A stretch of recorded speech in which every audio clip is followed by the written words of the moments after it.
Hi అండి. అందరికీ నమస్కారం. Welcome to my channel. ఈ వీడియోలో ఆంధ్రప్రదేశ్ రాష్ట్ర ప్రభుత్వ సర్వీసు మరియు ఫ్యామిలీ పెన్షనర్ల అతి ముఖ్యమైన సమాచారం అండి. సో, పెన్షన్‌లందరికీ ఇప్పుడు అందిన తాజా సమాచారం. పూర్తి వివరాలైతే వీడియోలో తెలుసుకుందాం. వీడియోని ఎక్కడే కానీ స్కిప్ చేయకుండా ఎండ్ వరకు చూడండి. అప్పుడే ఇన్ఫర్మేషన్ పూర్తిగా అర్థమవుతుంది.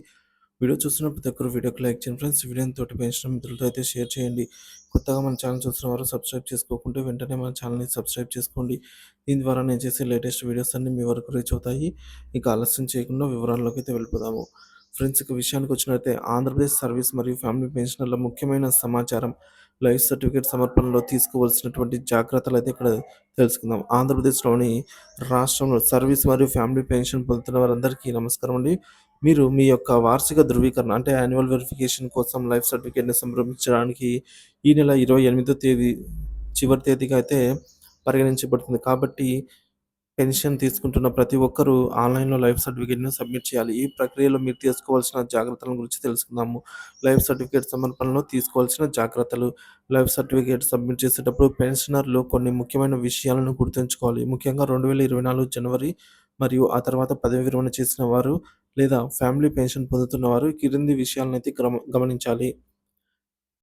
మొదటిది ఆధార్ వివరాలు. ఆధార్ కార్డులో ఉన్న విధంగా మీ పేరును నమోదు చేయండి. పెన్షన్ రకాన్ని ఎంచుకోండి. స్టేట్ గవర్నమెంట్ ఆంధ్రప్రదేశ్ అనైతే సెలెక్ట్ చేయండి.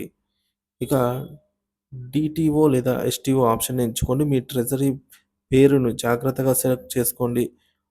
మీ పెన్షన్ పేమెంట్ ఆర్డర్ పీపీఓ నంబర్‌ను నమోదు చేయండి. ఖచ్చితమైన బ్యాంక్ అకౌంట్ నంబర్‌ను నమోదు చేయండి. గమనిక ఆన్‌లైన్‌లో సబ్మిట్ చేసేటప్పుడు అన్ని వివరాలను ముందుగా ఒక తెల్ల కాగితంపై రాసుకొని సరిచూసుకొని ఆ తర్వాత నమోదు చేయండి. ట్రెజరీ పేరును మరోసారి అయితే సరిచూసుకోండి. 2024 జనవరి తర్వాత ఫ్యామిలీ పెన్షన్ పొందుతున్న వారి వివరాలు ఆన్‌లైన్‌లో వెంటనే కనిపించకపోవచ్చు. కాబట్టి పైన పేర్కొన్న విధంగా మీ pension payment order, bank account, passbook మరియు ఆధార్ కార్డ్ వివరాలను సిద్ధంగా ఉంచుకొని నమోదు చేయాల్సి ఉంటుంది. ఇక 2 పెన్షన్‌లు పొందుతున్న వారు తీసుకోవాల్సిన జాగ్రత్తలు. సర్వీస్ పెన్షన్ మరియు ఫ్యామిలీ పెన్షన్ 2 పొందుతున్న వారు 2 పెన్షన్‌లకు సంబంధించి లైఫ్ సర్టిఫికేట్ సబ్మిట్ చేయాలి. మొదట సర్వీస్ పెన్షన్ సబ్మిట్ చేసిన తర్వాత మరో పెన్షన్ ఉన్నదా అని అడుగుతుంది. ఉంటే యెస్ అని సెలెక్ట్ చేసి రెండవ పెన్షన్ వివరాలను నమోదు చేయండి. 2 పెన్షన్‌లు ఒకే సబ్ ట్రెజరీలో ఉంటే మీకు అక్నాలెడ్జ్‌మెంట్ ఒకటే వస్తుంది. అందులో 2 పీపీఓ నంబర్‌లు ఉంటాయి.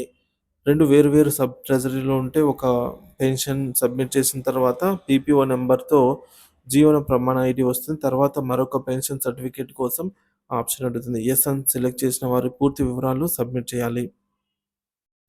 కొత్తగా పదవీ విరమణ చేసిన వారు మరియు ఫ్యామిలీ పెన్షన్ పొందుతున్నవారు ఈ వివరాలనైతే జాగ్రత్తగా నమోదు చేయాల్సి ఉంటుంది. లైఫ్ సర్టిఫికేట్‌ని సబ్మిట్ చేసేటప్పుడు ఈ జాగ్రత్తలను పాటించి ఎటువంటి తప్పులు లేకుండా సబ్మిట్ చేయాలని కోరుతున్నాము. ఏదైనా సందేహాలుంటే సంబంధిత ట్రెజరీ కార్యాలయాన్నయితే సంప్రదించగలరు.